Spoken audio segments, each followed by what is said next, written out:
Okay, so what are the insights that came from the report that Mindshop ran, and what does it mean from the perspective of what's an authentic leader? Where the word authentic came from is the fact that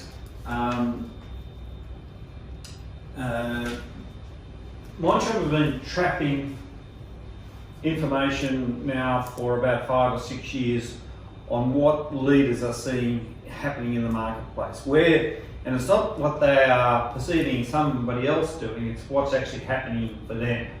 So the word authentic is coming from, we're getting a large similar group of people who are saying the same things year after year after year, and that's giving us a way of benchmarking and seeing what the changes are and what their needs are.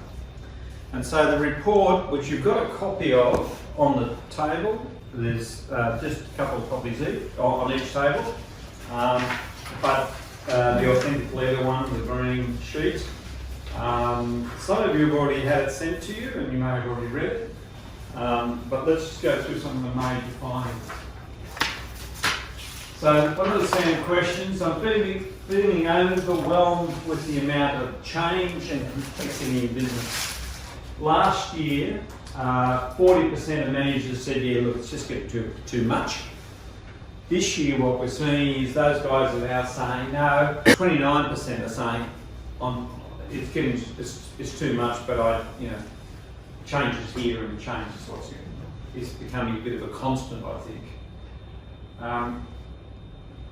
And it's interesting that when we look at that, last year we actually did a session where we talked about, is there anything new likely to come along in the next 3 to 5 years? Any new technology which we don't already know about? No, there isn't. But what we are seeing is implementing those changes is going to be the challenge. How do I embrace some of these technologies in my business? State Water now have got an app so you can watch what's happening in dam flows and whatever else. They're finding a way of bringing apps into their interface with the community. So that's just an example. In the year ahead, we shall be focused on consolidation, consolidating our current market position rather than pushing for growth. Last year, 51% said consolidation. Now it's 31% who said now we think we've consolidated, we're going to move for growth. It would be interesting to know what the results are from a regional perspective as a result of the fires and now floods. So I think regionally people might have come back to consolidating and rebuilding, but at a national level I think lots of the big players are saying we're now ready to look for something different. And the interesting thing is certainly the fires and those sorts of things have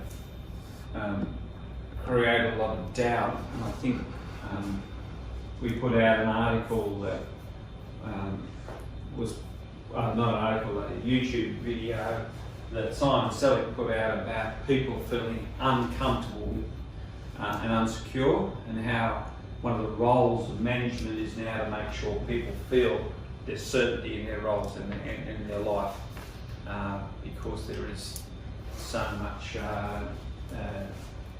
disruption caused by those events. But nationally, we're more into, we've already consolidated, it's less of an issue of consolidation, it's now about what's next.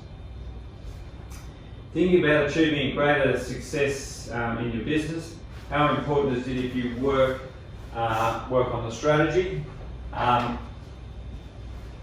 Last year everybody said strategy, strategy, strategy. I now know what I do. This year 56% strategy. Yes, it's still more than 50% of them working on their strategy, but the reduction says to me they're already started the implementation phase. They're thinking about how I'm going to get stuff done. The highest concerns were their ability to implement strategy, being too busy, and the capacity of their team to deliver on their goals. Their lowest concerns was no strategic plan or poor quality of their plan, cash flow, and inability to change. Right? And I find this really interesting, the cash flow one. I think the businesses who are actively working their strategy are cash flow is less of an issue.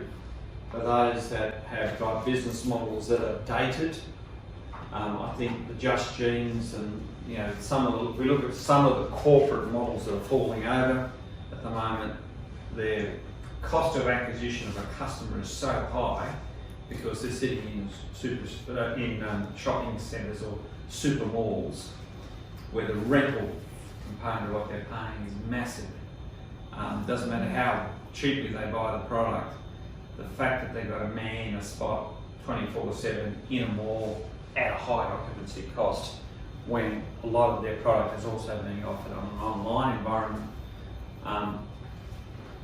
Same price, same position, but they're just not getting the return out of those, and to match the increase in rents, they've got to have an increasing component of turnover, and they're not getting that. And that's why you keep hearing this thing that our marketplace is damp. There's no real motivational growth in the market. The top 3 highest capabilities to work on. So one's their concerns up now, this is their capabilities. Their leadership skill, building a strong culture and coaching a team. Funny thing, I think I just heard all of that from you guys a minute ago. Right, so I think we're on the money. The lowest capability is risk management skills, although I reckon that's just got a real pounding out of the drought and the fires and the floods now. Facilitation skills and project management skills. And partly because you can start to see that their project management is less of an issue because they've already started implementing. So they think they've started some ideas and they want to work on it. Only 63% of the leaders had a clear vision and strategy for 2020, which I find a bit of a contradiction when you read this move here. Of course, they're getting caught in being too busy, right? The big circle's being too busy and not capability, right? And business confidence in where we were going. 2018, confidence was quite strong. Everybody was talking about growth. 19 was consolidation. Of course, the growth was achieved, but now we're back into a more confident